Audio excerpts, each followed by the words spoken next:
What's up guys, welcome back to the channel. Today we're going to look at some Omoplata defenses, escapes and counterattacks. We've got a lot of requests on escapes for submission attempts, so let's check it out today. Storm is with me, helping me out. I'm going to show you the Omoplatas, I'm going to show you the escapes and counters. Let's get to it. Let's.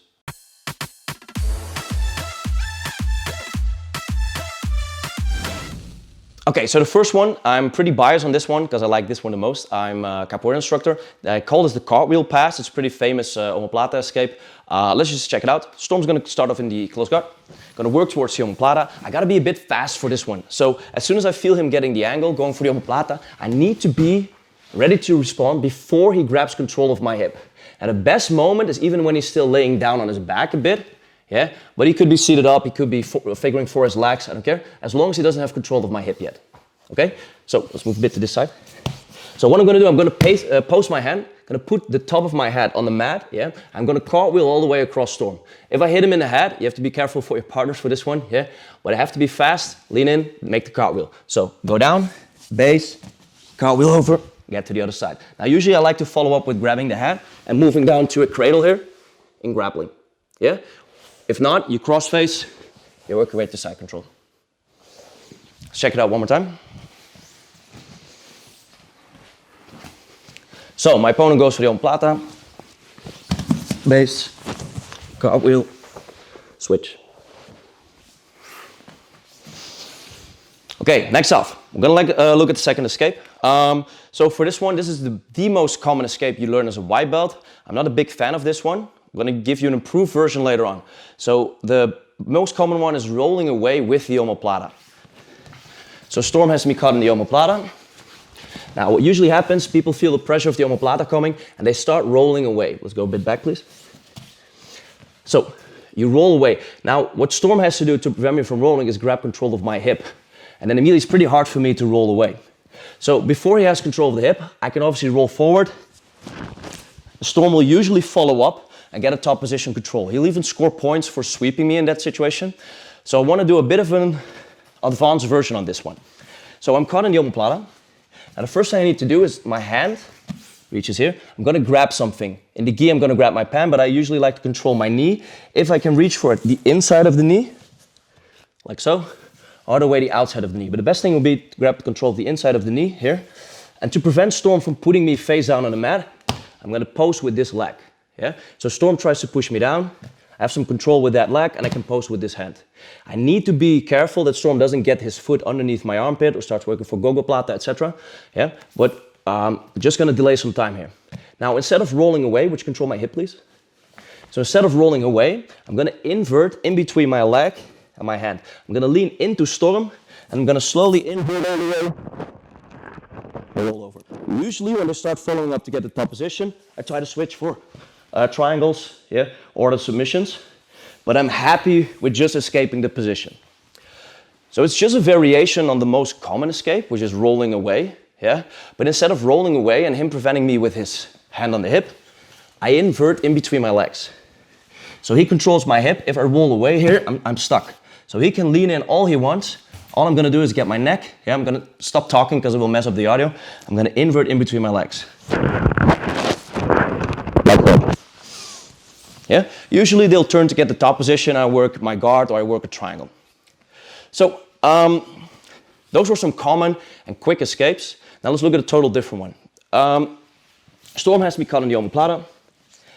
Now this time, I'm gonna grab control of my knee and instead of going forward, I'm gonna go back. I'm just gonna sit on my butt, yeah?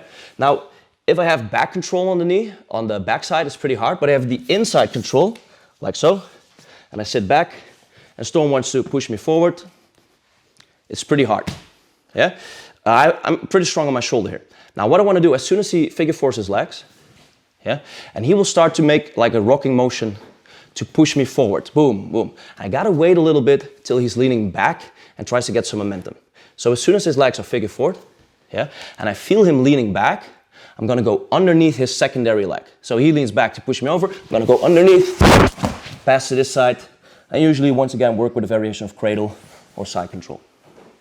So it's just like making a pass. I have to put my head up high, yeah. I don't wanna walk into his follow-ups, like for instance the triangle submission.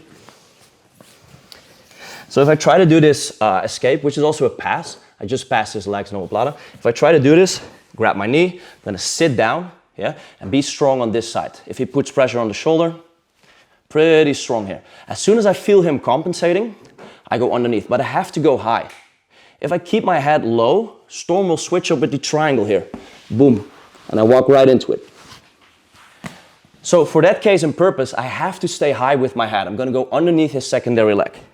Keep control of my own leg to prevent him from omoplataing me. I need to put pressure down. I wait for him to try and push me over, and I go underneath, and I put my neck up high as I drive with this leg and get to the pass. So you can see the difference in between the rolling and having him follow up for top position, or this one, which is a bit more risky with leaning and sitting back. We're pretty strong there, and then making it into a pass, which is obviously pretty good. Now, those were some escapes. Now we're gonna look at some counters, yeah? And how to counter his omoplata with submissions of my own. So this is one of my favorites to do. When I'm in the omoplata, before if he doesn't triangle his legs, yeah, or makes figure four, or before he does so, I'm gonna control this foot, yeah? Same thing applies with my right hand. I want to delay some time, grab something, keep it close and put pressure towards him. In this case, inside of the knee, lean in. I'm going to get control of his foot all the way on the top of the lever. I'm going to go underneath with my neck. I'm going to bring his toes down as I lift my neck up, base, and go in for a toe hold. Yeah. I know Dean Lister is also a fan of this technique. It's pretty nice if you can get control of the foot. It prevents him from switching up, for example, with the gogoplata, which could happen. So we're here, I'm gonna delay, he gets the foot in front of my face. I'm just gonna grab the toes, push it down, get my head underneath, and go as high as possible on the ankle, push down his toes, yeah, and lift up my head to put pressure on the toe hold.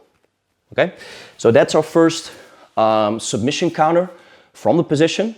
Yeah, now we have one more submission counter, and this one you have to be a bit, you have to take some risks. You have to limp your arm, yeah, and be that confident that you can shake the arm out. There's obviously a basic escape here, which I didn't really cover. There's some more with the gi. One of the basic ones is just getting posture up and just shaking, trying to shake the omoplata off. I'm not that fond of that one. What I'm gonna do is, he does figure four his legs. Okay, now what I'm gonna do, I'm gonna take control of the secondary leg. Yeah, I'm gonna reach all the way across. Now for the purpose of this technique, I'm gonna turn Storm a little bit to this side. Nice, so you can see what's happening. Now, we're in the omoplata. Yeah.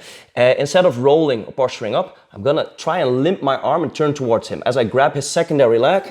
Yeah, and I need to get my shoulder out a bit. So you have to be, it's just like a hitchhiker escape, for example, with the armbar. Let's go, please. So it's just like a hitchhiker escape with the armbar. You have to be confident in the timing and knowing where you can go for the escape. Now that applies for this one as well. I'm going to do a counter attack, but I have to be aware of him still having the omoplata grip. So I'm trying to get my arm out and limp it out and turn. You have to be careful with your shoulder. So, as he figure fours, I'm going to limp my arm, reach across this leg, switch, go out, throw my legs over and get a very small, tight leg lock here on his ankle. Yeah. This was also one I've got from Dean Lister, yeah, who obviously is pretty good with leg locks. First off, I thought it would be pretty hard to get the limp arm.